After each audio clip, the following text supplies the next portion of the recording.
IGNOU સ્વયંપ્રભાના online લેક્ચરમાં હું doctor Vinod Meena એકવાર ફરી આપનું હાર્દિક અભિવાદન કરું છું. આજના લેક્ચરમાં આપણે આંતરરાષ્ટ્રીય વેપારના બે સિદ્ધાંતો, એક એડમ સ્મિથનો સિદ્ધાંત અને બીજો રિકાર્ડોનો તુલનાત્મક ખર્ચ લાભનો સિદ્ધાંત, એ ભણ્યા પછી આજે આપણે આંતરરાષ્ટ્રીય વેપારનો હેક્સર ઓહલીનો સિદ્ધાંત આપણે ભણવાના છીએ. આપ સૌ જાણો છો તેમ હેક્સર ઓહલીનો આ સિદ્ધાંત એડમ સ્મિથના તુલનાત્મક ખર્ચ લાભના સિદ્ધાંત બાદ, એડમ સ્મિથના નિરપેક્ષ ખર્ચ લાભના સિદ્ધાંત બાદ રિકાર્ડોએ જે તુલનાત્મક ખર્ચ લાભનો સિદ્ધાંત આપ્યો તેની અમુક મર્યાદાઓ પરથી આ સિદ્ધાંતનો જન્મ થયો. દર્શક મિત્રો, મેં પહેલા પણ આપને કહેલું અને ફરી એકવાર કહું છું કે એક નવા સિદ્ધાંત પરથી બીજો સિદ્ધાંત, એક થિયરી પરથી બીજી થિયરી ત્યારે જ જન્મ લે છે જ્યારે અગાઉની થિયરીમાં કે સિદ્ધાંતમાં અમુક વણ ઉકેલ્યા પ્રશ્નોનો જવાબ નથી મળતો. જેમ કે એડમ સ્મિથે એવું કહ્યું કે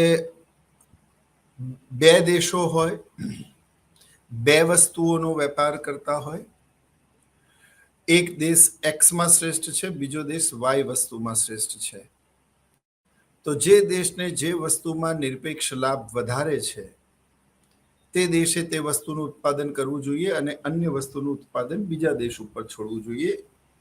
એક ઉદાહરણ તરીકે આપણે સમજીએ ભારત અને બ્રાઝિલ.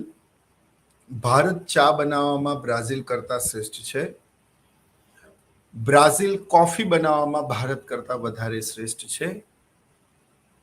તો બંને વસ્તુઓ બનાવવાના બદલે ભારતે પોતાના તમામ સાધનો માત્ર ચાના ઉત્પાદનમાં અને બ્રાઝિલે પોતાના તમામ સાધનો કોફીના ઉત્પાદનમાં લગાવવા જોઈએ. અને આવું શ્રમ વિભાજન કર્યા બાદ બંને દેશો જો આંતરરાષ્ટ્રીય વેપારથી જોડાય તો બંને દેશોને લાભ પણ થશે ને કુલ ઉત્પાદનમાં વધારો પણ થશે. એટલે જે દેશને જે વસ્તુમાં ના ઉત્પાદનમાં નિરપેક્ષ લાભ હોય એ દેશે તે વસ્તુનું ઉત્પાદન કરવું જોઈએ. આવું એડમ સ્મિથે કહ્યું, જેને અંગ્રેજીમાં એબ્સોલ્યુટ એડવાન્ટેજ કોસ્ટ થિયરી કહેવામાં આવે છે. હવે મિત્રો, એડમ સ્મિથના આ સિદ્ધાંતની મર્યાદા સમજજો હો, પછી હું તમને આજે જે સિદ્ધાંત ભણવાનો છીએ એ સિદ્ધાંત કેવી રીતે અસ્તિત્વમાં આવ્યો એના વિશે સમજ આપીશ. તો એડમ સ્મિથે કહ્યું કે એક દેશ એક્સ વસ્તુના ઉત્પાદનમાં શ્રેષ્ઠ છે અને બીજો દેશ વાય વસ્તુના ઉત્પાદનમાં શ્રેષ્ઠ છે. તો ડેવિડ રિકાર્ડો એવું કીધું કે જો બે દેશો હોય અને બે જ વસ્તુઓ હોય તો એક દેશ એક્સ અને વાય બંનેમાં શ્રેષ્ઠ હોય અને બીજો દેશ એક્સ અને વાય બંનેના વસ્તુના ઉત્પાદનમાં ઉતરતો હોય તો પછી આંતરરાષ્ટ્રીય વેપાર કેવી રીતે શક્ય છે? તો જ્યારે કોઈ આનો જવાબ ના આપી શક્યા ત્યારે ડેવિડ રિકાર્ડોએ તુલનાત્મક ખર્ચ લાભના સિદ્ધાંત દ્વારા એનો જવાબ આપ્યો કે એક દેશ બંને વસ્તુઓમાં શ્રેષ્ઠ હોય પરંતુ શ્રેષ્ઠતાની કક્ષા અલગ હોય. એક દેશ બંને વસ્તુઓમાં ઉતરતો હોય પહેલા દેશ કરતા, તેમ છતાં પણ એના નુકસાનની જે કક્ષા છે એ બંને વસ્તુઓમાં અલગ અલગ હોય. તો જે દેશ બંનેમાં શ્રેષ્ઠ છે પણ વધુ શ્રેષ્ઠ જેમાં છે તુલનાત્મક રીતે, એટલે સિદ્ધાંતને તુલનાત્મક ખર્ચ લાભનો સિદ્ધાંત કહેવાય છે મિત્રો. અને બીજો દેશ બંનેમાં બિનકાર્યક્ષમ છે પરંતુ જેમાં ઓછી બિનકાર્યક્ષમતા છે. તો બે દેશો ભારત અને બાંગ્લાદેશ હોય, ભારત કાપડનું અને બાંગ્લાદેશ જ્યુટનું. ભારત કાપડ અને જ્યુટ એટલે કે શણના ઉત્પાદનમાં બાંગ્લાદેશ કરતા શ્રેષ્ઠ છે, બાંગ્લાદેશ કાપડ અને શણના ઉત્પાદનમાં ભારત કરતા બિનકાર્યક્ષમ એટલે કે ઉતરતું છે પ્રમાણમાં, પરંતુ ભારત વધારે શ્રેષ્ઠ કાપડના ઉત્પાદનમાં છે એટલે ભારતને વધુ લાભ કાપડના ઉત્પાદનમાં છે. બાંગ્લાદેશને બંનેમાં નુકસાન છે પણ ઓછું નુકસાન તેને શણના ઉત્પાદનમાં છે. માટે ભારતે ને તુલનાત્મક લાભ કાપડના ઉત્પાદનમાં છે એટલે ભારતે કાપડ બનાવવું જોઈએ અને બાંગ્લાદેશે શણ બનાવવું જોઈએ. અને આ રીતે ઉત્પાદન કરવાથી બંને દેશોને લાભ થશે અને કુલ ઉત્પાદનમાં પણ વધારો થશે. આ સિદ્ધાંતને તુલનાત્મક ખર્ચ લાભના સિદ્ધાંત તરીકે ઓળખવામાં આવ્યો. હવે ધ્યાનથી સમજજો કે તુલનાત્મક ખર્ચ લાભનો આ જે સિદ્ધાંત છે, આ સિદ્ધાંતમાં આપણે જ્યારે કોઈ દેશને બંને વસ્તુના ઉત્પાદનમાં બીજા કરતાં શ્રેષ્ઠ બતાવીએ અને બીજા દેશને બંને વસ્તુના ઉત્પાદનમાં પહેલા દેશ કરતાં ઉતરતો બતાવીએ તો શું થાય કે ટેકનિકલી આપણે એક દેશ મોટો અને બીજો દેશ નાનો, એક દેશ ઇકોનોમિકલી, જ્યોગ્રાફિકલી થોડો વધારે સક્ષમ અને બીજો દેશ નાનો લેવો પડે. તો આના પરથી હેક્સર અને ઓહલિન બે અલગ અલગ અર્થશાસ્ત્રીઓ હતા. આ બંને અર્થશાસ્ત્રીઓએ એવું કહ્યું કે જો કોઈ દેશ બંને વસ્તુના ઉત્પાદનમાં પહેલા દેશ કરતા શ્રેષ્ઠ છે, બીજો દેશ બંને વસ્તુના ઉત્પાદનમાં એક દેશ કરતા ઉતરતો છે, અને આને આપણે સમજવા માટે એક દેશ મોટો પ્રમાણમાં અને બીજો દેશ આપણે નાનો લેતા હોઈએ છીએ, જેમ કે મેં હમણાં કહ્યું કે ભારત અને બાંગ્લાદેશ.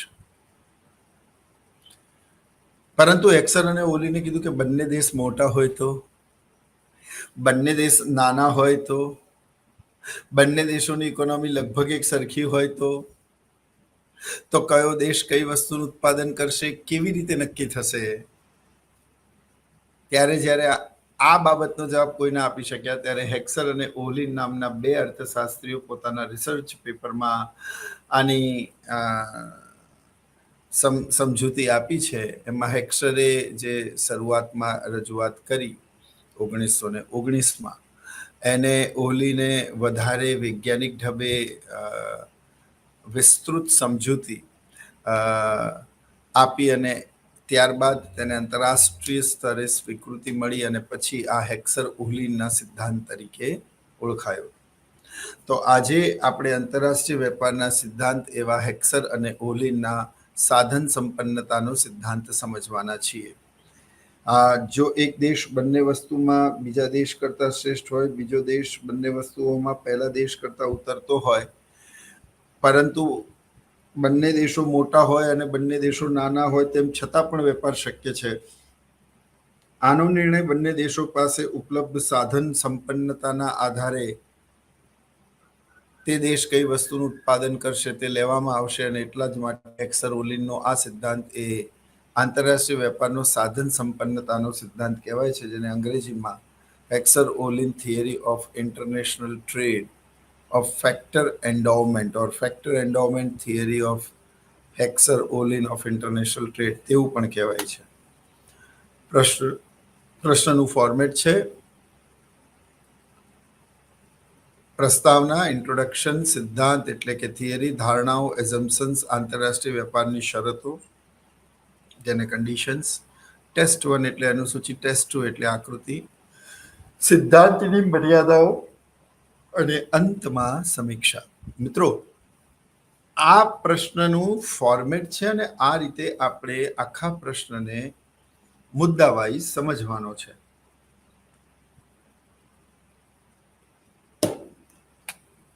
મિત્રો, હેક્સર ઓહલિનનો આ આંતરરાષ્ટ્રીય વેપાર સાધન સંપન્નતાનો સિદ્ધાંત આંતરરાષ્ટ્રીય વેપારમાં કયો દેશ કઈ વસ્તુનું ઉત્પાદન કરશે તેનો આધાર જે તે દેશ પાસે રહેલા સાધનોની ઉપલબ્ધતા પર રહેલો છે. જે દેશ પાસે જે સાધનનું પ્રમાણ વધુ હશે તે દેશ એવી વસ્તુનું ઉત્પાદન કરશે જેમાં સાધનની પ્રાપ્યતા વધુ હોય. જેમ કે ભારતમાં શ્રમ સસ્તો અને સરળતાથી પ્રાપ્ય છે, માટે ભારત એવી વસ્તુનું ઉત્પાદન કરશે જેમાં શ્રમનો વધુ અને મૂડીનો ઓછો ઉપયોગ થાય છે. જ્યારે સામે ઇંગ્લેન્ડ પાસે મૂડીનું પ્રમાણ વધારે હોવાથી ઇંગ્લેન્ડ તેવી વસ્તુઓનું ઉત્પાદન કરશે જેમાં મૂડીનો વધુ અને શ્રમનો ઓછો ઉપયોગ થતો હોય. મિત્રો, બહુ જ સામાન્ય ઉદાહરણ દ્વારા જો આપને સમજાવું તો ભારતની અંદર તમે ઉત્તર ભારતમાં જોશો તો ગૃહિણીઓ અને ત્યાંના લોકો પોતાની જે રસોઈ છે, પોતાનું જે જમવાનું છે, એમાં એ લોકો સરસોના તેલનો ઉપયોગ કરે છે. અને સરસોના તેલનો ઉપયોગ કારણ કે એ થોડું ગરમ હોય છે ને નોર્થ ઇન્ડિયામાં થોડી ઠંડી વધારે પડે છે અને સરસોનું ખૂબ મબલક ઉત્પાદન ત્યાં થાય છે. આપણે મધ્યમાં આવીએ, મધ્ય ભારતમાં તો ગુજરાત છે, મધ્યપ્રદેશ છે અને એ બધા જે પ્રાંતો છે એની અંદર તમે જોશો તો મગફળીનું વાવેતર ખૂબ મોટા પ્રમાણમાં થાય છે, કપાસ, મગફળી. અને એટલે જ અહીંયાના લોકો ખાવામાં મગફળીનું કે કપાસના તેલનો ઉપયોગ કરે છે. પણ સાઉથમાં તમે જ્યાં જાઓ તો ત્યાં નાળિયેરી પુષ્કળ પ્રમાણમાં મળે છે. સાઉથના મોટાભાગના રાજ્યોને દરિયા કિનારો પ્રાપ્ત છે. બંને બાજુથી તમે જુઓ છો ત્યારે એક તરફ બંગાળની ખાડી ને એક તરફ અરબ સાગર, નીચે પાછું હિન્દ મહાસાગર. એટલે નાળિયેરી ખૂબ મોટા પ્રમાણમાં જોવા મળે છે. એટલા જ માટે સાઉથના લોકો પોતાની રસોઈ એ કોકોનટ ઓઇલમાં, એટલે કે નાળિયેરના તેલમાં બનાવે છે. અને કોકોનટ ઓઇલનો ઉપયોગ એ લોકો જમવામાં, ખાવાની અને રસોઈ બનાવવામાં કરે છે.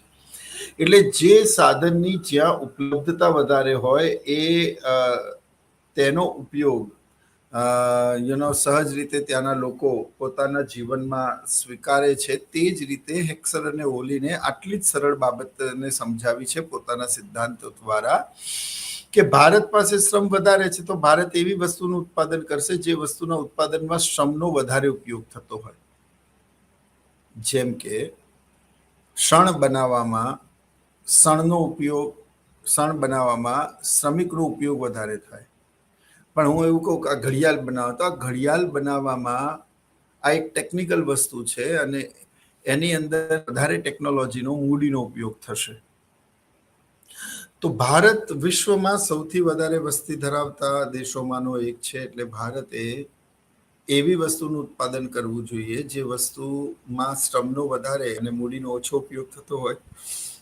જ્યારે ઇંગ્લેન્ડ એક એવો દેશ છે જે દેશનું જોગ્રાફિકલ એરિયા બહુ જ ઓછો છે અને એ દેશ એવી વસ્તુનું ઉત્પાદન કરશે જેમાં શ્રમનો ઓછો પણ મૂડી એની પાસે ખૂબ વધારે છે, શ્રમ ઓછો છે, માટે એ મૂડી પ્રધાન કેપિટલ ઇન્ટેન્સિવ મેથડનો ઉપયોગ કરી અને એવી વસ્તુનું ઉત્પાદન કરશે જેમાં કેપિટલ અને મશીનરીઝનો વધારે ઉપયોગ થતો હોય.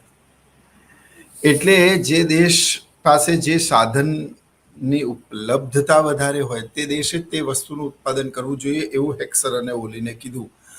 અને બંને દેશો સરખા હોય અથવા તો બંને દેશોનું ઇકોનોમી ઓલમોસ્ટ ઇક્વલ હોય તેમ છતાં પણ જેમ મારી પાંચે આંગળીઓ સરખી નથી એ જ રીતે વિશ્વના કોઈ પણ દેશની જમીન એક બરાબર નથી, એનું ક્ષેત્રફળ એક બરાબર નથી હોય તો એની ગુણવત્તા એક બરાબર નથી. એ પણ હોય તો એની અંદર મળનારા ખનિજો અને મિનરલ્સ એક બરાબર નથી. કોઈક દેશને દરિયો કિનારો છે, કોઈક દેશ ચારે બાજુ જમીનોથી ઘેરાયેલો છે અને વિશિષ્ટ ક્લાઇમેટ અને વિશિષ્ટ આબોહવા હોવાના કારણે દરેક દેશોના કૃષિ પાકો અલગ અલગ છે.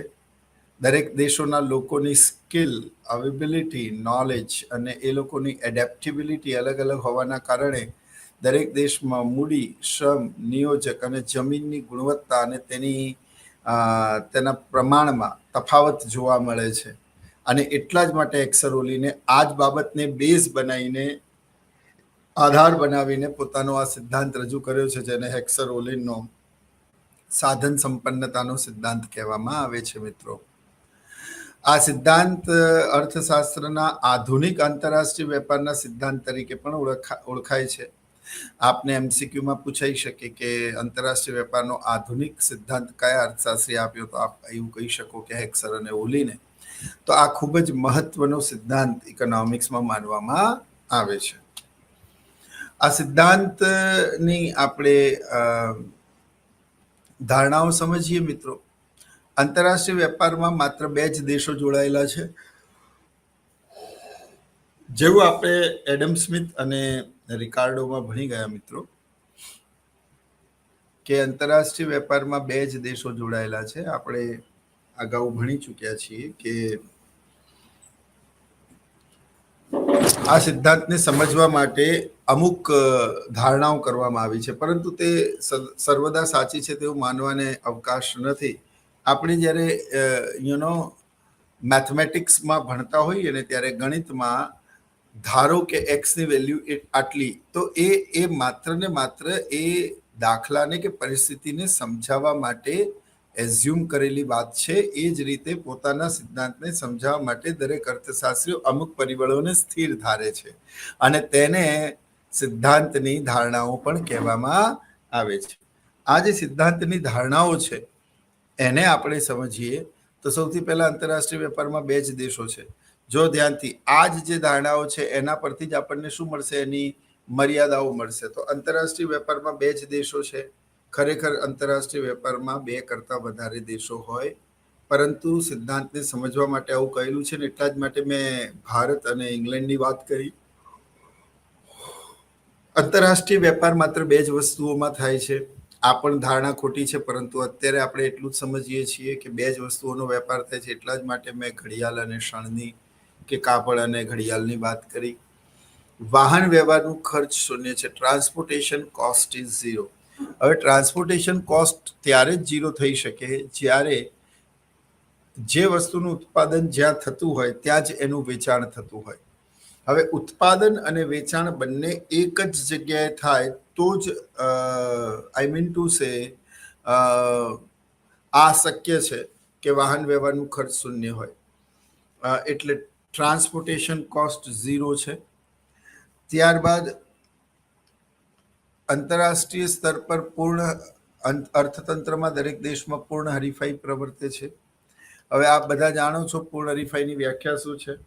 વાહન વ્યવહારનું ખર્ચ શૂન્ય હોય અને સમાન ગુણી વસ્તુઓના અસંખ્ય ખરીદનારા અને અસંખ્ય વેચનારા જે બજારમાં હોય તે બજારને આપણે પૂર્ણ હરીફાઈ વાળું બજાર કહીએ છીએ. તો પૂર્ણ હરીફાઈ વાળું બજાર એ perfect competition where the transportation cost is 0 and number of buyers and number of sellers of a homogeneous product, it's called perfect competition market, તો પરફેક્ટ કોમ્પિટિશન એટલે કે પૂર્ણ હરીફાઈ એક કાલ્પનિક ખ્યાલ છે, આપણે જાણીએ છીએ ને આ વાસ્તવિક જગતમાં પૂર્ણ હરીફાઈ ક્યાંય જોવા મળતી નથી. પરંતુ ફરી એકવાર સિદ્ધાંતની સમજૂતી અને સિદ્ધાંતની સ્વીકૃતિ માટે આ ધારણા કરવામાં આવી. તે જ રીતે એ પછીની ધારણા છે પૂર્ણ હરીફાઈ પ્રવર્તે છે. પૂર્ણ હરીફાઈનો કન્સેપ્ટ પ્રોફેસર કેન્સે આપેલો. હવે પૂર્ણ હરીફાઈ એટલે તમારા મગજમાં જે ચાલે છે તે પૂર્ણ હરીફાઈ નહીં મિત્રો. તમે એવું સમજતા હોય કે એક પણ વ્યક્તિ બેરોજગાર ના હોય તેવી સ્થિતિને પૂર્ણ હરીફાઈ કહેવાય, અપૂર્ણ રોજગારી કહેવાય. તો પૂર્ણ રોજગારી એટલે ઉત્પાદનના શ્રમ, દરેક શ્રમને રોજગાર મળે છે અને અર્થતંત્રમાં કોઈ બેરોજગાર નથી, આવું નહીં. પૂર્ણ રોજગારીનો મતલબ અર્થતંત્રની પૂર્ણ રોજગારીનો મતલબ જમીન, મૂડી, શ્રમ, નિયોજક. 100% જમીન, 100% મૂડી, 100% જમીન અને 100% નિયોજન શક્તિ ઉત્પાદનની પ્રક્રિયામાં રોકાયેલી હોય. એક પણ જમીનનો ટુકડો ફાજલ ના હોય, એક પણ શ્રમિક બેરોજગાર ના હોય, એક પણ મૂડી વણ વપરાયેલી ના હોય ને એક પણ નિયોજક ઉત્પાદનની પ્રક્રિયામાં સામેલ ના હોય તેવું ન બને. એટલે કે 100% જમીન, 100% શ્રમ, 100% મૂડી અને 100% નિયોજન શક્તિ જે અર્થતંત્રમાં ઉત્પાદન ક્ષેત્રે લાગેલી હોય તે સ્થિતિને પૂર્ણ રોજગારીની સ્થિતિ કહેવાય છે. મારા પ્રશ્નનો જવાબ આપો, શું આવું શક્ય છે?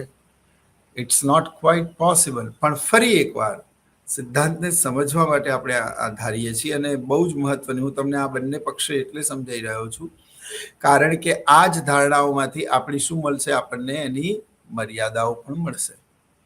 તો પૂર્ણ રોજગારી પ્રવર્તે છે. ત્યારબાદ સાધનોની કાર્યક્ષમતા એક સમાન છે. ખરેખર આવું શક્ય નથી.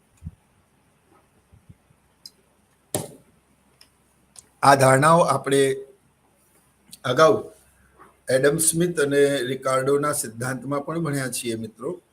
એટલે એમાં મેં કહ્યું હતું કે અત્યારે હાલમાં ઇગ્નુની સ્વયંપ્રભા ઓનલાઈન પોર્ટલ પરથી આપના સુધી જે વિવિધ શિક્ષકવિદો અને જે રીતે વિષય નિષ્ણાતો આપના સુધી પોતાના ટોપિક પહોંચાડી રહ્યા છે, એક સરખી રીતે બધા વિદ્યાર્થીઓ ભણતા હોય. કોલેજમાં પણ વર્ગખંડમાં અમે બધા જ બાળકોને એક સરખી રીતે ભણાવતા હોઈએ. પરંતુ દરેક વિદ્યાર્થીની બૌદ્ધિક ક્ષમતામાં, ઇન્ટેલેક્ચ્યુઅલ નોલેજમાં ફરક હોવાના લીધે કોઈક વિદ્યાર્થી ટોપ કરે છે, પ્રથમ ક્રમ મેળવે છે, કોઈક વિદ્યાર્થી ફેલ થાય છે. દરેક વિદ્યાર્થીના માર્ક્સમાં તફાવત જોવા મળે છે કારણ કે દરેકની બૌદ્ધિક ક્ષમતાઓમાં તફાવત છે. પરંતુ અહીંયા એવું ધારી લેવામાં આવ્યું છે કે શ્રમિકની કાર્યક્ષમતા એક સરખી છે. ખરેખર દરેક શ્રમિકની કાર્યક્ષમતા એક સરખી નથી હોતી. એક જ પેઢીમાં કામ કરવા છતાં પણ કોક વધારે નિપુણ અને કુશળ હોય છે, કોકની નિપુણતા અને કુશળતા આવડત એટલી નથી હોતી, કોક સતત કામ કરી શકે છે, કોઈક સતત કામ નથી કરી શકતો. દરેક વ્યક્તિની કુશળતા, એની બૌદ્ધિક ક્ષમતા, તેની આવડત, તેના જ્ઞાનમાં, તેના અનુભવમૂલક જ્ઞાનમાં, જે પરિવારમાં તેનો ઉછેર થયો છે, જે પ્રકારનું શિક્ષણ તેને મેળવ્યું છે, એ બધામાં તફાવત છે. અને એ તફાવત હોવાના કારણે દરેકની કાર્યક્ષમતા, દરેકની નું બૌદ્ધિક અને શારીરિક પરફોર્મન્સ અલગ અલગ હોય. પરંતુ આપણે અહીંયા એવું સમજીએ છીએ કે ઉત્પાદનના સાધનો, ખાસ કરીને શ્રમની કાર્યક્ષમતા એક સરખી છે. આ ધારણા કેમ કરવામાં આવી ને એની પણ સમજૂતી હું આગળ તમને આપીશ. કે એ અર્થશાસ્ત્રીઓ એવું કે ભાઈ જે શ્રમિક વર્ષોથી ઘડિયાળનું ઉત્પાદન કરતો હોય, કે જે શ્રમિક વર્ષોથી સણ બનાવતો હોય અને એને તમે ઘડિયાળના ઉત્પાદનમાં લઈ જાઓ, તો જે ખુલ્લા આસમાનમાં, ખેતરોમાં કે ફેક્ટરીમાં કામ કરતો, એને તમે એક એવી જગ્યાએ મૂકો જ્યાં ટેકનિકલ જ્ઞાન હોય અને ઘડિયાળ બનાવવાનું ઉત્પાદન, તો વર્ષોથી જેણે સણ બનાવ્યું છે, શું એટલી જ કાર્યક્ષમતાથી ઘડિયાળ બનાવી શકશે? તો જ્યારે અર્થશાસ્ત્રીઓ એને કે હાઉ ઇટ ઇઝ પોસિબલ, ત્યારે હેક્સર અને ઓલિન એવું કે ભાઈ મેં અગાઉ ધારણા કરેલી છે કે શ્રમિકની કાર્યક્ષમતા એક સરખી છે, એટલે એ અમુક મર્યાદાઓમાંથી બચવા માટે અને પોતાના સિદ્ધાંતની સરળ સમજૂતી આપવા માટે આવું ધારતા હોય છે. તો એ સિદ્ધાંતની ધારણાઓ કહેવામાં આવે છે. I hope you understand. તો અર્થતંત્રમાં પૂર્ણ રોજગારી પ્રવર્તે છે, પૂર્ણ હરીફાઈ પ્રવર્તે છે. અર્થતંત્રમાં શ્રમિકોની એટલે કે શ્રમની કાર્યક્ષમતા એક સરખી છે. ઉત્પાદનના સાધનો દેશમાં સંપૂર્ણ ગતિશીલ, પરંતુ બે દેશો વચ્ચે સંપૂર્ણ અગતિશીલ છે. મેં અગાઉ પણ કહેલું મિત્રો કે નહીં જનારા અમદાવાદ છોડીને નથી જતા, અને જનારા તો દેશ છોડીને પણ જતા રહે છે. એટલે સર્વદા એવું કહેવું કે ઉત્પાદનના સાધનો દેશની અંદર સંપૂર્ણ ગતિશીલ અને બે દેશો વચ્ચે સંપૂર્ણ ગતિશીલ છે, એ યોગ્ય નથી. પરંતુ ફરી એકવાર સિદ્ધાંતને સમજવા આપણે એવી ધારણા કરી છે, એટલે કે અહીંયા મર્યાદાઓ પણ તમારે સમજવી. સાધનો દેશની અંદર સંપૂર્ણ ગતિશીલ, પરંતુ બે દેશોની વચ્ચે સંપૂર્ણ અગતિશીલ છે. એટલે જે તે દેશે પોતાની અંદર, પોતાની પાસે, પોતાના દેશમાં ઉપલબ્ધ સાધનોની માત્ર એક જગ્યાએથી બીજી જગ્યાએ, એક વ્યવસાયથી બીજા વ્યવસાયમાં ફેરબદલ કરવાની છે, પરંતુ એ બીજા દેશમાં જઈ શકે નહીં. તો અહીંયા સાધનો દેશમાં સંપૂર્ણ ગતિશીલ, પરંતુ બે દેશો વચ્ચે સંપૂર્ણ અગતિશીલ છે. સાધનોમાં સ્થિર પેદાશનો નિયમ કામ કરે છે. 10 શ્રમિકો 100x નું ઉત્પાદન કરતા હોય, એટલે કે એક શ્રમિકની સીમાંત ઉત્પાદકતા 10x બનાવવાની હોય. 11મો શ્રમિક ઉત્પાદનની પ્રક્રિયામાં રોકાય અને કુલ ઉત્પાદન વધીને 110x નું થાય, અને સ્થિર પેદાશનો નિયમ કહેવામાં આવે છે. અને સ્થિર પેદાશનો નિયમ અર્થતંત્રમાં પ્રવર્તે છે, જેને I mean to say increasing returns to scale, decreasing returns to scale, constant returns to scale, negative returns to scale. ખરેખર 4 પ્રકારના સિદ્ધાંતો હોય છે: વધતી પેદાશનો નિયમ, ઘટતી પેદાશનો નિયમ, સ્થિર પેદાશનો નિયમ અને નકારાત્મક પેદાશનો નિયમ. અહીંયા એવું કહેવામાં આવ્યું છે કે માત્ર સ્થિર પેદાશનો નિયમ કામ કરે છે, જેનું ઉદાહરણ મેં તમને આપ્યું. ત્યારબાદ ઉત્પાદનના સાધનોને તેની સીમાંત ઉત્પાદકતા મુજબ વળતર મળે છે. ઉત્પાદનના સાધનોને તેની સીમાંત ઉત્પાદકતા મુજબ વળતર મળે છે એનો મતલબ શું? તો સીમાંત ઉત્પાદકતા, માનો કે શ્રમની વાત કરીએ તો એક વધારાના શ્રમિકને ઉત્પાદનની પ્રક્રિયામાં જોડવાથી કુલ ઉત્પાદનમાં થતા ફેરફારને તે શ્રમિકની સીમાંત ભૌતિક ઉત્પાદકતા કહેવામાં આવે છે. જેમ કે મેં હમણાં ઉદાહરણ આપ્યું કે 10 શ્રમિકો 100x નું ઉત્પાદન કરે છે, 11મો શ્રમિક જે વધારાનો શ્રમિક છે તે ઉત્પાદનમાં રોકાયો, અને તેના રોકાવાથી માનો કે ઉત્પાદન 112x નું થાય, તો એ 12x એ શ્રમિકની ભૌતિક સીમાંત ઉત્પાદકતા છે. માનો કે એના આવવાથી 10x નું ફેરફાર થાય, તો 10x એ 11મા શ્રમિકની સીમાંત ભૌતિક ઉત્પાદકતા છે. આમ તો અહીંયા ઉલ્લેખ નથી, પરંતુ તેમ છતાં પણ એને સમજાવી દઉં છું there is a difference between MPP, marginal physical productivity, and MRP, marginal revenue productivity. જો તેની સીમાંત ઉત્પાદકતાને નાણાંમાં માપવી હોય તો એના આવવાથી 10x નું ઉત્પાદન થયું. ફરી એકવાર 10 શ્રમિકો 100x નું ઉત્પાદન કરતા હતા. 11નો શ્રમિક આવ્યો, કુલ ઉત્પાદન 110x નું થયું. તો 11નો શ્રમિકની સીમાંત ભૌતિક ઉત્પાદકતા એ 10x બનાવવાની છે. હવે માની લો કે 1x ની કિંમત 2 રૂપિયા છે અથવા 1x ની કિંમત 5 રૂપિયા છે. તો 10 multiply by 5 is equal to 50 rupees. તો 11મા શ્રમિકની સીમાંત ભૌતિક ઉત્પાદકતા તો 10x બનાવવાની છે, પરંતુ એની MRP, માર્જિનલ રેવન્યુ પ્રોડક્ટિવિટી, એટલે કે નાણાંમાં તેની ભૌતિક ઉત્પાદકતા જો આપણે માનીએ તો તે 50 એકમની છે. એટલે એક શ્રમિક ના આવવાથી એનો તમારા ઉત્પાદનમાં 10x નો ફેરફાર થયો. તે તો તેની સીમાંત ભૌતિક ઉત્પાદકતા છે, પણ 50 રૂપિયાનો ફેરફાર થયો. તેને નાણાં સ્વરૂપમાં દર્શાવેલી MRP, માર્જિનલ રેવન્યુ પ્રોડક્ટિવિટી કહેવામાં આવે છે. તો આ બે અલગ અલગ કન્સેપ્ટ છે, પરંતુ એમણે એવું કીધું કે ઉત્પાદનમાં જે સીમાંત ઉત્પાદકતા મુજબ વળતર મળે છે, સીમાંત ઉત્પાદકતાને નાણાંમાં માપી શકાય છે. અર્થતંત્રમાં બે જ સાધનો છે જેના ઉપલક્ષમાં ઉત્પાદનના નિર્ણયો લેવાય છે. એક છે શ્રમ અને બીજું છે મૂડી. હકીકતમાં આ બંને જે સંસાધનો છે એ સિવાય જમીન અને નિયોજક પણ ઉત્પાદનના સાધનો છે, પણ તેને અહીંયા ધ્યાનમાં લેવામાં આવ્યું નથી. એ આપણે મર્યાદામાં ભણીશું. ફાઇન. એટલે અહીંયા આપણે શું ભણ્યા તો તમે સમજો કે આપણે અહીંયા જો પ્રસ્તાવના, સિદ્ધાંત અને ધારણાઓ, આ 3 બાબતો ભણી ગયા. હવે આપણે આની ચોથી બાબત એટલે કે તેની શરતો ભણીશું. આપ ઉપર જોઈ શકો છો કે એક્સર ઓલિનનો આ સિદ્ધાંત, આંતરરાષ્ટ્રીય વેપારનો સાધન સંપન્નતાનો સિદ્ધાંત 2 શરતો પર આધારિત છે, અથવા તો 2 શરતોનું પાલન થાય તો જ આંતરરાષ્ટ્રીય વેપાર અસ્તિત્વમાં આવે, અમલમાં આવે. અને આ બંને શરતોનું પાલન થવું જરૂરી છે, જેને ક્રમશઃ પહેલી શરતને આપણે ટેસ્ટ 1 એટલે કે કસોટી 1 કહીશું, અને તેને આપણે એક અનુસૂચિના આધારે સમજીશું. બીજું જે ટેસ્ટ 2 છે તેને કસોટી 2 કહીશું, અને તેને આપણે આકૃતિ દ્વારા સમજીશું. સૌથી પહેલા આપણે આંતરરાષ્ટ્રીય વેપાર કસોટી નંબર 1 એટલે કે કન્ડિશન નંબર 1, ટેસ્ટ નંબર 1 ની સમજૂતી મેળવીએ. આંતરરાષ્ટ્રીય વેપાર પછી કુલ ઉત્પાદનમાં વધારો થવો જોઈએ. આનો અર્થ એ થયો કે બે દેશો જે બે વસ્તુઓનું ઉત્પાદન કરતા હોય, જેમ કે આપણે ઉદાહરણમાં સ્ક્રીન ઉપર જોઈ શકીએ છીએ, બે દેશો ભારત અને ઇંગ્લેન્ડ છે. બે વસ્તુઓ શણ અને ઘડિયાળ છે. ભારત અને ઇંગ્લેન્ડ બંને મળીને કુલ 120 શણ અને ઘડિયાળના એકમોનું ઉત્પાદન કરે છે. તો આ બંને વસ્તુનું ઉત્પાદન વધવું જોઈએ. અને શરત નંબર 2, આ વેપારથી બંને દેશોને ફાયદો કે લાભ થવો જોઈએ. તો બહુ સરળ છે. અમારા લેક્ચર લેવાથી આપની જ્ઞાન વૃદ્ધિમાં વધારો થવો જોઈએ, અને તેનાથી આપને અને અમને બંનેને ફાયદો થવો જોઈએ.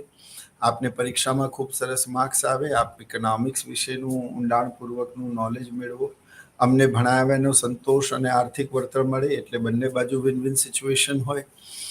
તો ત્યારે જ બે વ્યક્તિઓ આર્થિક રીતે વ્યવહારમાં કોઈ પણ પ્રકારનો સોદો કરે છે. એ જ રીતે આંતરરાષ્ટ્રીય વેપાર તો જ શક્ય બને છે જ્યારે બંને દેશોને તેનાથી લાભ થાય. અને બંને દેશોને જ્યારે લાભ થતો હોય તો જ બંને દેશો વચ્ચે વેપાર શક્ય બને છે. તો આ બે આંતરરાષ્ટ્રીય વેપારની શરતો છે, જેને આપણે ટેસ્ટ 1 એટલે કે કસોટી 1 એટલે પહેલી કસોટીને અનુસૂચિ અને બીજી કસોટીને આપણે આકૃતિ દ્વારા સમજીશું. હવે જોઈએ પહેલું, આંતરરાષ્ટ્રીય વેપારથી કુલ ઉત્પાદનમાં વધારો થવો જોઈએ. તો તમે જોઈ શકો છો કે સ્ક્રીનની ડાબી બાજુ જે અનુસૂચિ આપવામાં આવેલી છે તેમાં આંતરરાષ્ટ્રીય વેપાર પહેલાના ઉત્પાદનની વાત કરવામાં આવી છે. આંતરરાષ્ટ્રીય વેપારથી ભારત અને ઇંગ્લેન્ડ બંને જોડાય તે પહેલા 10 દિવસના શ્રમ બાદ ભારતના 100 શ્રમિકો, 50 શ્રમિકો શણમાં ને 50 શ્રમિકો ઘડિયાળમાં રોકાયેલા હતા. અને 10 દિવસના શ્રમ બાદ ભારતમાં 50 શ્રમિકોએ જે શણમાં રોકાયેલા છે એમણે 40 કિલો શણનું ઉત્પાદન કર્યું, માની લો, અથવા 40 ટન શણનું ઉત્પાદન કર્યું. જ્યારે જે 50 લોકો બાકીના ઘડિયાળના ઉત્પાદનમાં રોકાયેલા હતા એ લોકોએ 20 એકમ ઘડિયાળનું ઉત્પાદન કર્યું. તો તમે જોઈ શકો છો કે શણ અને ઘડિયાળ બે અલગ અલગ વસ્તુઓ છે અને ભારતમાં શ્રમ ખૂબ જ મોટા પ્રમાણમાં છે અને શણનું ઉત્પાદન ભારત વર્ષોથી કરતું આવ્યું છે. ભારત છે, બાંગ્લાદેશ છે. ઘણાને તો એ વાતનું આશ્ચર્ય થશે કે ભારત વિશ્વમાં સ્વચ્છતાનું પ્રતીક છે. હવે તમે કહેશો કે સર એ કેવી રીતે? આપણા દેશમાં તો ઘણી બધી જગ્યાએ પ્રદૂષણનું પ્રમાણ ખૂબ વધારે છે. તો વિશ્વમાં સૌથી સારા અને ઉન્નત કક્ષાના ડોરમેટ એટલે પગ લૂછણિયા, જે શણમાંથી બને છે મોટાભાગના, એ ભારતમાં બનાવવામાં આવે છે. એટલે એ સંદર્ભમાં કહેવામાં આવે છે. એટલે ભારત શણનું ઉત્પાદન કરે છે વિશ્વમાં. એટલે ભારત શણના ઉત્પાદનમાં ઇંગ્લેન્ડથી ચડિયાતું છે. શણનું 40 અને ઘડિયાળનું 20. જ્યારે ઇંગ્લેન્ડ શણના ઉત્પાદનમાં એટલું કાર્યદક્ષ નથી, જેને શણને ઇંગ્લિશમાં જ્યુટ કહેવામાં આવે છે, પરંતુ તે ઘડિયાળના ઉત્પાદનમાં વધારે કાર્યક્ષમ છે. આમ શણનું ઉત્પાદન 60 બંને દેશોમાં અને ઘડિયાળનું ઉત્પાદન 60 બંને દેશોમાં, કુલ 120 એકમોનું ઉત્પાદન શણ અને ઘડિયાળનું થઈ રહ્યું છે ભારત અને ઇંગ્લેન્ડમાં. હવે જો ભારત, તમે જોઈ શકો છો કે શણ અને ઘડિયાળમાં ભારતની શ્રેષ્ઠતા શણના ઉત્પાદનમાં વધારે છે, જ્યારે ઇંગ્લેન્ડની શ્રેષ્ઠતા ઘડિયાળના ઉત્પાદનમાં વધારે છે. માટે ભારતે શણ બનાવવું જોઈએ અને ઇંગ્લેન્ડે ઘડિયાળ બનાવવી જોઈએ. તો ભારત એ પોતાના બધા જ શ્રમિકો ઘડિયાળ બનાવતા હતા એમને શણના ઉત્પાદનમાં લાવશે. હવે જો હું તમને કહું, જે ઘડિયાળ બનાવતા હતા એમને તમે શણના ઉત્પાદનમાં લાવો તો જે વર્ષોથી શણનું ઉત્પાદન કરે છે ખુલ્લા આકાશની નીચે ખેતરો, એ એટલી કાર્યક્ષમતાથી ઉત્પાદન નહીં કરી શકે જેટલી કાર્યક્ષમતાથી તેઓ ઘડિયાળનું ઉત્પાદન કરતા હતા. હવે એકદમથી એમને શણના ઉત્પાદનમાં લાવો તો બીજા સાચું કે how come they can produce a same unit of that particular goods which is produced by the origin laborers, those who are already indulged in that particular product. તો જે શણ વર્ષોથી બનાવી રહ્યા છે એ લોકો જેટલી જ શણ બાકીના શ્રમિકો આવી જવાથી ઉત્પાદન એટલું જ વધશે એવું કેવી રીતે શક્ય છે? ત્યારે હેક્સર ઓલિન એવું કહે કે જો મેં પહેલા જ ધારણા કરી છે કે શ્રમના એકમોની કાર્યક્ષમતા એક સરખી છે, એમની કુશળતા, એમનું જ્ઞાન, એમની દક્ષતા એ એક સરખી હોવાના કારણે એમને જ્યારે તમે ઘડિયાળમાંથી શણના ઉત્પાદનમાં લઈ જશો ભારતમાં અને ઇંગ્લેન્ડમાં જ્યારે શણના ઉત્પાદનમાંથી લઈ જશો ઘડિયાળમાં, ત્યારે કુલ ઉત્પાદન એ જ રીતે વધશે જે રીતે વધવું જોઈએ.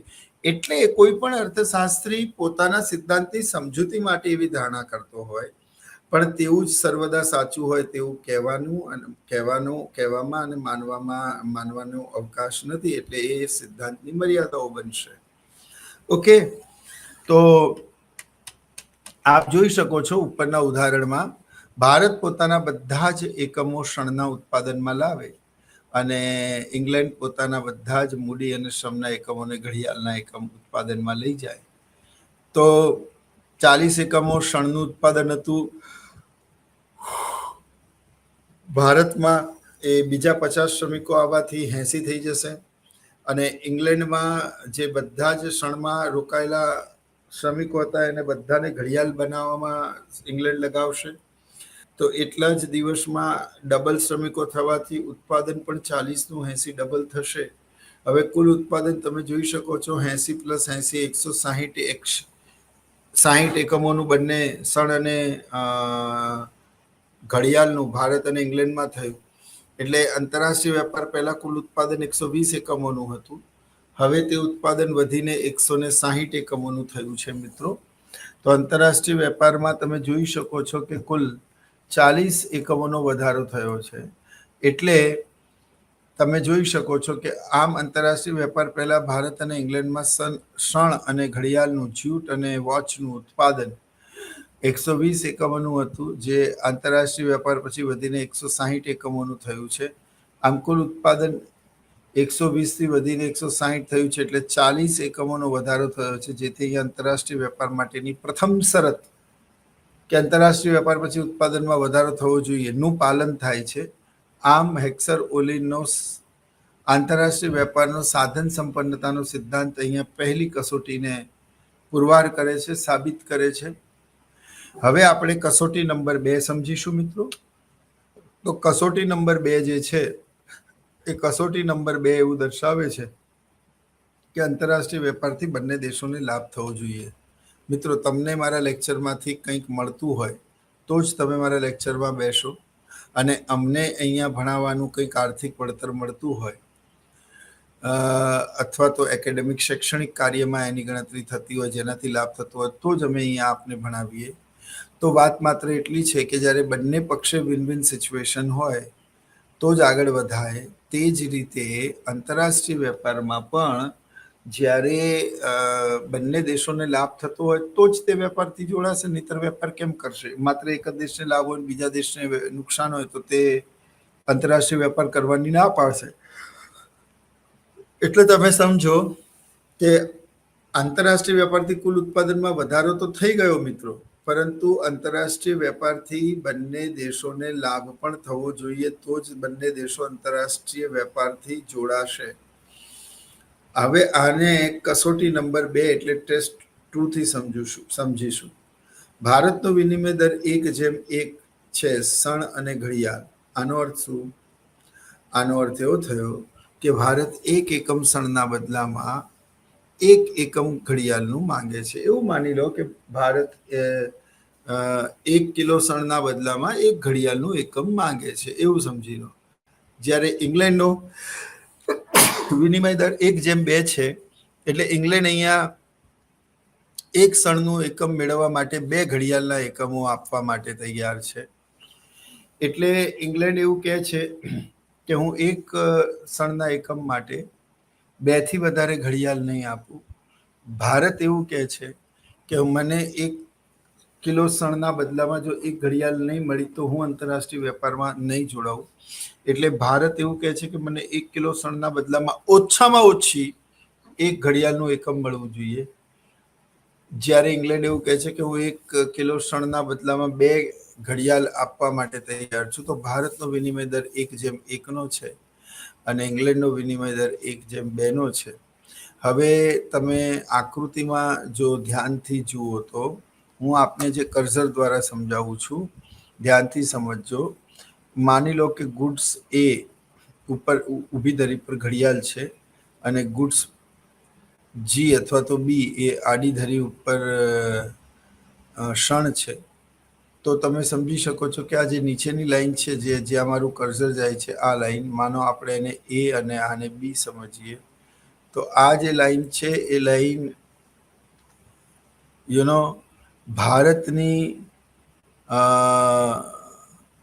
ભારતની વિનિમય દર રેખા દર્શાવે છે, જેવું દર્શાવે છે કે ભારત ઘડિયાળનું 20 પણ સણનું 40 એકમોનું ઉત્પાદન કરે છે. જ્યારે ઉપરની સીડી સમજી લો આને, આ સીડી ભાગ એવું દર્શાવે છે કે ઇંગ્લેન્ડની પ્રોડક્શન પોસિબિલિટી કહું એટલે ઉત્પાદન શક્યતા રેખા છે, જેવું દર્શાવે છે કે ઇંગ્લેન્ડ 40 એકમો ઘડિયાળના અને 20 એકમો ક્ષણનું ઉત્પાદન કરે છે. હવે ઇંગ્લેન્ડ ઘડિયાળમાં વધારે શ્રેષ્ઠ છે, ભારત કાપડમાં કે ક્ષણમાં વધારે શ્રેષ્ઠ છે. તો આ નીચેની જે ઉત્પાદન શક્યતા રેખા છે એને આપણે એવી નામ આપીએ તો તે ભારતની છે, જે 1:1 વિનિમય દર દર્શાવે છે. જ્યારે ઉપરની સી અને ડી એ ઉત્પાદન શક્યતા રેખા એ ઇંગ્લેન્ડની છે, જેવું દર્શાવે છે કે ઇંગ્લેન્ડ 1 એકમ અથવા 1 કિલો ક્ષણના બદલામાં 2 ઘડિયાળ આપવા તૈયાર છે. હવે જો આંતરરાષ્ટ્રીય વેપાર 1:1 કરતાં વધુ પરંતુ 1:2 કરતાં ઓછું, એટલે કે 1 કિલો ક્ષણના બદલામાં ભારતને 1 ઘડિયાળથી વધારાના એકમો અને I mean to say ઇંગ્લેન્ડને 1 kilo ક્ષણના બદલામાં 2 એકમો ઘડિયાળ કરતાં ઓછા ઘડિયાળના એકમો આપવા પડે, ભારતને એક ઘડિયાળના એકમ કરતાં વધારે ઘડિયાળના એકમો મળતા હોય તો આંતરરાષ્ટ્રીય વેપારથી બંને દેશોને લાભ થાય, અને બંને દેશોને લાભ થાય તો બંને દેશો આંતરરાષ્ટ્રીય વેપારમાં જોડાય અને આંતરરાષ્ટ્રીય વેપાર શક્ય બને. અહીંયા બીજી શરતનું પણ પાલન થાય. એટલે આંતરરાષ્ટ્રીય વેપારથી બંને દેશોમાં એક્સ અને વાયનું કુલ ઉત્પાદન વધવું જોઈએ, અને બંને દેશોને આંતરરાષ્ટ્રીય વેપારમાં જોડાવાથી મિત્રો લાભ પણ થવો જોઈએ. તો જ આંતરરાષ્ટ્રીય વેપારમાં આ બાબત શક્ય બનશે, નહીતર નહીં બને. અહીંયા બીજી શરતનું પણ પાલન થાય છે. એટલે આંતરરાષ્ટ્રીય વેપારની બંને શરતોનું અહીંયા પાલન થાય છે મિત્રો. આમ કુલ ઉત્પાદનમાં થયેલો વધારો ભારત અને ઇંગ્લેન્ડ વચ્ચે વહેંચાતા આંતરરાષ્ટ્રીય વેપારથી બંને દેશોને લાભ થાય છે. હવે હેક્સર ઓલિનનો આંતરરાષ્ટ્રીય વેપારનો સાધન સંપન્નતાના આ સિદ્ધાંતની આપણે મર્યાદાઓ પણ સમજીએ. મિત્રો, અગાઉ મેં તમારી સાથે ચર્ચા કરી તેમ આંતરરાષ્ટ્રીય વેપારમાં હંમેશા 2 કરતાં વધારે દેશો સામાન્ય રીતે જોડાયેલા હોય છે, પરંતુ અહીંયા માત્ર એવું જ કહેવામાં આવ્યું છે કે 2 જ દેશો છે. માટે આપણે સિદ્ધાંતની સમજૂતીમાં ભારત અને ઇંગ્લેન્ડની વાત કરી છે, પરંતુ હકીકતમાં આંતરરાષ્ટ્રીય વેપારમાં 1 કરતાં વધારે દેશો હોય છે. તમારા માત્ર 2 જ મિત્રો છે એવું માની લેવાનો અવકાશ નથી. ઘણા બધા વ્યક્તિઓના ઘણા બધા મિત્રો હોય. એ જ રીતે આંતરરાષ્ટ્રીય વેપારમાં 2 કરતાં વધુ વસ્તુઓનો વેપાર નથી થતો. માત્ર 2 જ વસ્તુઓનો વેપાર થાય છે, પરંતુ હકીકતમાં કોઈ દેશ પોતાની બધી જ જરૂરિયાતો 2 વસ્તુઓ સિવાયની સંતોષી લેતો હોય એવું શક્ય નથી. એ ઘણી બધી હજારો પ્રકારની વસ્તુઓનું એક્સપોર્ટ પણ કરતો હોય ને હજારો પ્રકારની વસ્તુઓનું તે ઇમ્પોર્ટ પણ કરતું હોય. એટલે વસ્તુઓ પણ 1 કરતાં વધારે હોઈ શકે, દેશો પણ 1 કરતાં વધારે હોઈ શકે. એટલે માત્ર 2 જ વસ્તુઓ છે અને 2 જ દેશો છે તેવું માની લેવાનો અવકાશ નથી. વાહન વ્યવહાર ખર્ચ શૂન્ય છે એવું જે ધારવામાં આવ્યું છે, હકીકતમાં વાહન વ્યવહારનું ખર્ચ ક્યારે પણ શૂન્ય હોતું નથી. મેં તમને બહુ જ સરસ એક ઉદાહરણ આપેલું. ફરી ચર્ચા કરું કે પેટ્રોલ અને ડીઝલના ભાવ વધવાના કારણે મિત્રો હંમેશા અમૂલ અને મધર ડેરી પોતાના પ્રોડક્ટના ભાવ હંમેશા વધારતી હોય છે. તો પેટ્રોલ અને ડીઝલના ભાવ વધશે તો તે લોકોનું ઉત્પાદન ખર્ચ વધશે, ઉત્પાદન ખર્ચ વધશે તો તે પોતાની પડતરમાં વધારો કરવાના જ છે. તો વાહન વ્યવહારનું ખર્ચ શૂન્ય છે તેવું માની લેવાનો અવકાશ નથી. સવારથી સાંજ સુધી તમે લોકો જેટલી પણ વસ્તુઓનું ઉત્પાદન કરો છો એ બીજા રાજ્યોથી ટ્રક ડ્રાઈવરો દ્વારા, રેલવે દ્વારા, હવાઈ માર્ગ દ્વારા આપના સુધી પહોંચે છે, આપને મળે છે. એની અંદર વાહન વ્યવહારનો ખર્ચ સ્વાભાવિક અને સહજ રીતે જોડાયેલો હોય છે. વાહન વ્યવહારનું ખર્ચ ઉત્પાદન ખર્ચનું એક મહત્વપૂર્ણ ખર્ચનો એક પ્રકાર છે. એને શૂન્ય ધારી લેવું એ સાહજિક રીતે સ્વીકાર્ય નથી, પરંતુ આ તો સિદ્ધાંતની સમજૂતી માટે કરેલી ધારણા છે. એટલે આ પણ એની મર્યાદા છે મિત્રો. ત્યારબાદ અર્થતંત્રમાં પૂર્ણ હરીફાઈ પ્રવર્તે છે. આપણે એવું જાણીએ છીએ કે પૂર્ણ હરીફાઈ એક કલ્પના માત્ર છે. વાસ્તવિક જગતમાં પૂર્ણ હરીફાઈ ક્યાંય જોવા મળતી નથી, પરંતુ અન્ય બજારોની સમતુલાને સમજવા માટે આપણે પૂર્ણ હરીફાઈની આ ધારણાને સમજવી પડે છે. વાસ્તવિક જગતમાં આપ પણ જાણો છો કે પૂર્ણ હરીફાઈ it's not possible.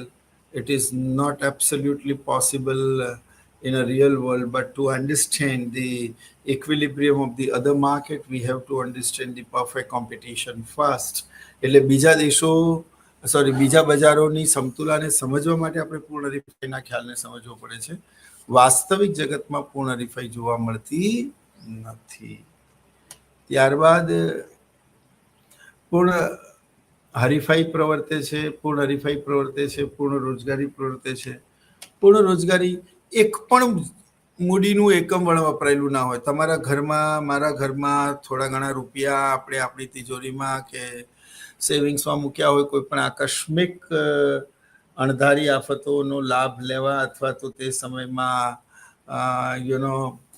Protection base ઉપર પણ, તો દરેક વ્યક્તિઓ પોતાના અમુક રૂપિયા, ઘણા લોકોએ ઘણા બધા રૂપિયા ઘણી બધી જગ્યાએ મૂકેલા હોય છે મિત્રો. આપ બધા જાણો જ છો કે એક પણ મૂડીનું એકમ વણ વપરાયેલું ના હોય, એક પણ શ્રમિક બેરોજગાર ના હોય, એક પણ જમીન વણ ખેડાયેલી કે વણ ઉપયોગમાં ઉત્પાદનની પ્રક્રિયામાં જોડાયેલી ના હોય તેવું ના બને, અને એક પણ નિયોજક નવરો ના હોય. આવું તો કદાપી શક્ય જ નથી મિત્રો. દરેક અર્થતંત્રમાં વિશ્વના દરેક દેશોમાં મહદઅંશે બેરોજગારી હોય, જોકે એનો પ્રકાર અલગ હોય, પણ હોય. એનો કાગડા બધે કાળા જ હોય, બરાબર. એક જે ગુજરાતીમાં કહેવત છે એનો મતલબ એ થયો કે ઇકોનોમીમાં ઉત્પાદનના ચારેય સાધનો સંપૂર્ણ કક્ષાએ ઉત્પાદનની પ્રક્રિયામાં રોકાયેલા હોય, આવું કદાપી શક્ય નથી, નથી અને નથી. આ માત્ર એક કલ્પના છે. એટલે 100% જમીન, 100% મૂડી, 100% શ્રમિકોને 100% જમીન એટલે નિયોજન શક્તિ ઉત્પાદન પ્રક્રિયામાં રોકાયેલું હોય એવું સંભવ નથી, શક્ય નથી. એટલે આ પણ સિદ્ધાંતની જે ધારણા છે એ જ મર્યાદા છે. મેં પહેલા જ કહેલું તમને કે સિદ્ધાંતની ધારણાઓ પરથી જ આપને એની મર્યાદાઓનો ખ્યાલ આવશે. પછી સાધનોની કાર્યક્ષમતા એક સમાન છે એવી ધારણા છે, પરંતુ સાધનોની કાર્યક્ષમતા ક્યારે પણ એક સમાન હોતી નથી. દરેકની કાર્ય કરવાની શૈલી. મેં તમને એક બીજું પણ ઉદાહરણ આપેલું કે મિત્રો ડોક્ટર તો બધા જ હોય, બધા પાસે સરખી ડિગ્રી હોય, તેમ છતાંય દરેકનું અનુભવમૂલક જ્ઞાન, કામ કરવાની શૈલી, એ લોકોની નિપુણતા અલગ અલગ હોવાના કારણે એક સરખી ડિગ્રી હોવા છતાં, એક સરખી મેડિકલ ફિલ્ડમાં હોવા છતાં, એટલે અમુક લોકો ડર્મેટોલોજિસ્ટ હોય, ઓર્થોપેડિક હોય, હાર્ટ સ્પેશિયાલિસ્ટ હોય, ENT સર્જન હોય, પીડિયાટ્રિશિયન હોય, બટ અહીંયા બહુ સ્વાભાવિક છે કે પીડિયાટ્રિશિયન ડર્મેટોલોજીસ્ટ કરતાં અલગ આવક કમાશે, આ બંને કરતાં સર્જન કે હાર્ટ સ્પેશિયાલિસ્ટ કે ઓર્થોપેડિક અલગ આવક કમાશે. હું એમ નથી કહેતો, એવું કહું કે બે ઓર્થોપેડિક જ હોય અથવા બે હાર્ટ સ્પેશિયાલિસ્ટ હોય કે બે સર્જન જ હોય, પરંતુ બંનેની આવકમાં તફાવત છે. કારણ કે એક સરખું ઓપરેશન કરવા છતાં બી એક સફળ થાય છે ને એક ઓપરેશન નિષ્ફળ જાય છે. કારણ કે દરેકના અનુભવમૂલક જ્ઞાનમાં ફરક છે, દરેકની કાર્ય કરવાની શૈલી અલગ છે, અને એટલા જ માટે દરેક ડૉક્ટર, જો તમે ધ્યાનથી જુઓ તો અલગ અલગ આવક પ્રાપ્ત કરે છે. એક જ વિષયના શિક્ષકો અવેલેબલ હોય, પરંતુ દરેક શિક્ષકની આવડતમાં, અનુભવમૂલક જ્ઞાનમાં, એણે કરેલા રિસર્ચ પેપરમાં, એની બૌદ્ધિક ક્ષમતાઓમાં તફાવત હોવાના કારણે એક સરખો વિષય ભણાવે છે, તેમ છતાંય ખાનગી ક્ષેત્રે ઘણા બધા વિદ્યાર્થીઓ અલગ અલગ આવક પ્રાપ્ત કરે છે. તો સાધનોની કાર્યક્ષમતા એક સરખી છે તે સદંતર ખોટી ધારણા છે, તેવું માની લેવાને બિલકુલ અવકાશ પણ નથી મિત્રો. બરાબર. ત્યારબાદ તમે જોઈ શકો છો કે ઉત્પાદનના સાધનો દેશમાં સંપૂર્ણ ગતિશીલ અને બે દેશો વચ્ચે સંપૂર્ણ અગતિશીલ છે, તે ધારણા ખોટી છે. મેં તમને કહેલું કે ઘણા લોકો અમદાવાદ છોડીને નથી જતા, બાજુના બરોડા જેવા નજીકના શહેરમાં ના જાય, અને ઘણા લોકો એક જ નિર્ણયમાં દેશ છોડીને જતા રહે છે. ડિપેન્ડ્સ કરે છે તે વ્યક્તિની પરિસ્થિતિ કેવી છે, તે વ્યક્તિની સામાજિક આર્થિક પૃષ્ઠભૂમિ કેવી છે, તેને મળનારી અવેબિલિટી અને જોબ ઓપોર્ચ્યુનિટી તેના સમયમાં કેવી છે. તો ઘણા બધા પરિબળો અસર કરે છે. એટલે સાધનો દેશની અંદર સંપૂર્ણ ગતિશીલ જ છે અને બે દેશો વચ્ચે સંપૂર્ણ ગતિશીલ છે તેવું માની લેવાને અવકાશ નથી. ત્યારબાદ ઉત્પાદનમાં વધતા ઘટતા સ્થિર પેદાશના નિયમ કામ કરતા હોય છે. માત્ર સ્થિર પેદાશની ધારણા શું છે? ખોટી છે. મેં તમને કહ્યું હતું કે there is a increasing returns to scale, decreasing returns to scale, constant returns to scale, negative returns to scale. There are so many returns to scale, we can found in the field of economics. But અહીંયા એવું કીધું છે કે માત્ર સ્થિર પેદાશનો નિયમ કામ કરે છે. આ સદંતર ખોટી વાત છે. 10 શ્રમિકો 100x નું ઉત્પાદન કરતા હોય, 11મો શ્રમિક આવવાથી કુલ ઉત્પાદન 110x નું થાય તો તેને સ્થિર પેદાશનો નિયમ કહેવાય. 11મો શ્રમિક આવવાથી કુલ ઉત્પાદન વધીને 112x નું થાય તો આને વધતી પેદાશનો નિયમ કહેવાય.